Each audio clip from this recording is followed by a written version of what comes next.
Hey, how's everybody doing? I just thought I'd come back on here with another book review real quick and kind of do one that's a little bit more up to date.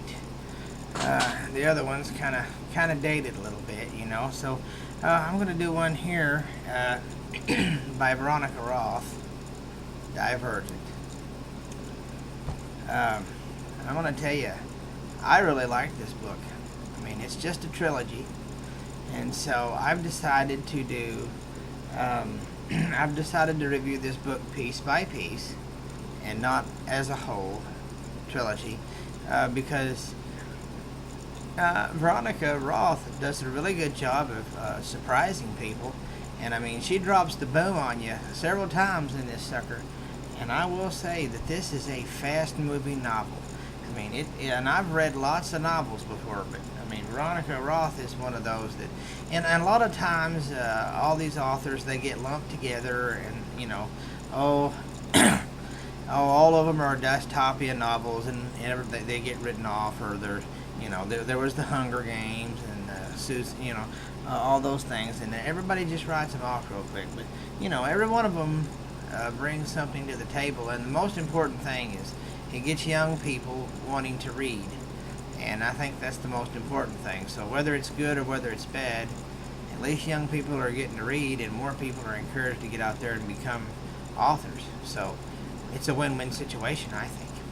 But anyways, Divergent is an awesome book. It's a futuristic book that the setting is, okay, something's happened to our world as we know it. Okay, now on down in the future, this is very vaguely referenced in the first book, so I'm not going to really get into it a whole bunch, but just know that something happened, there was a war, and society has now been kind of segmented up in this one town, which would be what we're calling Chicago, which at that time, it's not really called Chicago in the movie, but we all know that Miss Roth said that it was about Chicago because we got the Ferris wheel and all these things that you'll see. All the stuff in Chicago. Anyways, in this one particular town, it's all of society has been split up into these various factions. And it's the way that all society is done. And it's based on how people have decided to fix the world after what happened, like I told you, the war that's been vaguely referenced. And all these different people came together and they decided that all these different things were what caused people to do these things, or what caused war in the first place. And there are 4 different factions of society. There's candor, and those were the people that believe that due to people not wanting to be honest with other people, instead of holding back what they really think, that is what causes the problems. There's dauntless, obviously, the thrill seekers, the people that believe, you know, hey, if you want to go do something, get out and do it. You know, if you want to jump from a train, go do it. Dauntless, you know, they're fearless. It's the people that just, you know, fear. The hindering of fear is what ultimately causes war and evil in the world, is because people fear what they don't know.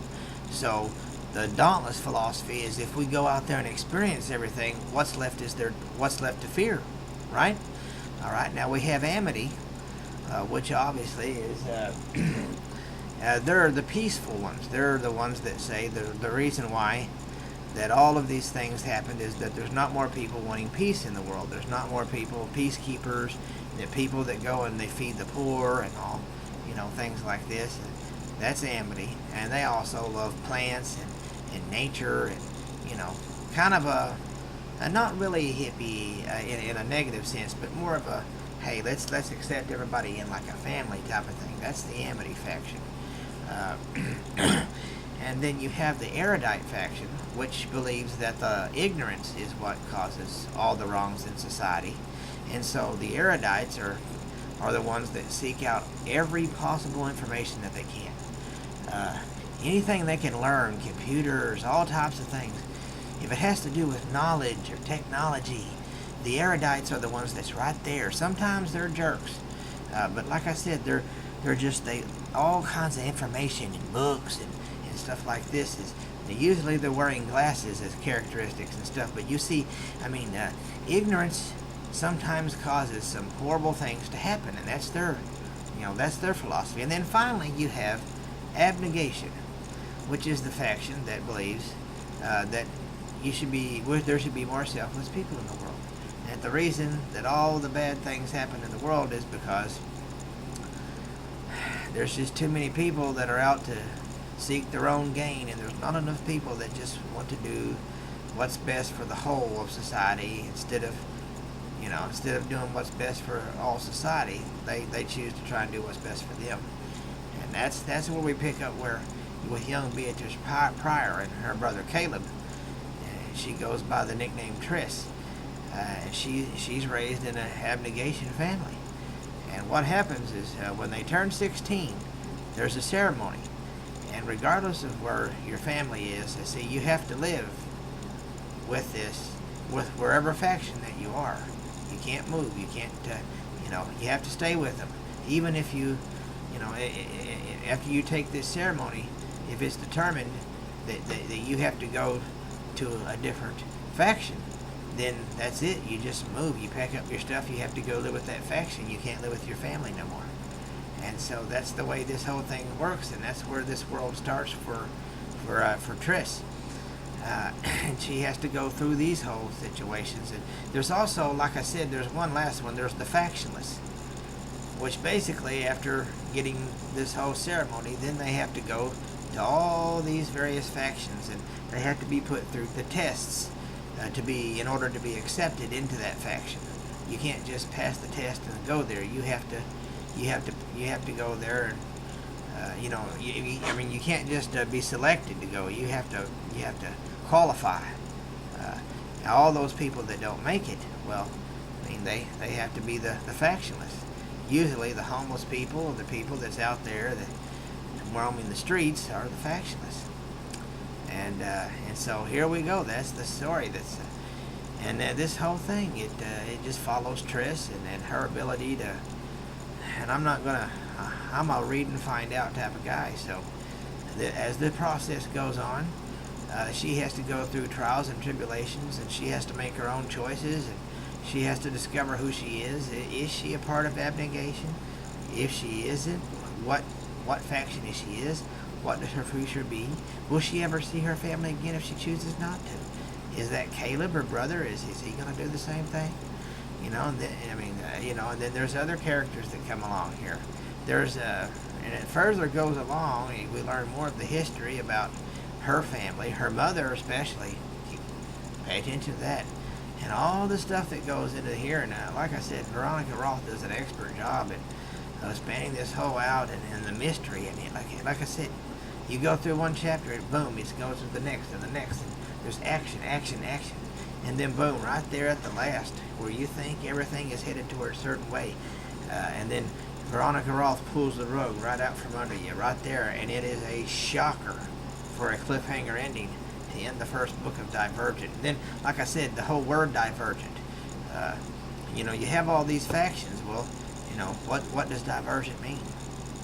What is it to be divergent? Is there somebody looking for them? Is it a good thing? Is it a bad thing? I found this out. Ooh, could I be this? Divergent. Could I be a little bit of all these factions? Was there a time when somebody didn't have to just be abnegation? Or was there a time when somebody was a little bit of candor and a little bit of erudite? Or was there a time when somebody was a little bit of two or three of these factions? Maybe that has something to do with what Divergent is. Basically, like I said, it's a highly recommended book. I don't want to give anything away because there's a movie out. And also there's a prequel book called with stories of a character named Four that you should run out and buy right now. That's also on Kindle, and this is also on Kindle. But like I said, go out and get this Divergent by Veronica Roth.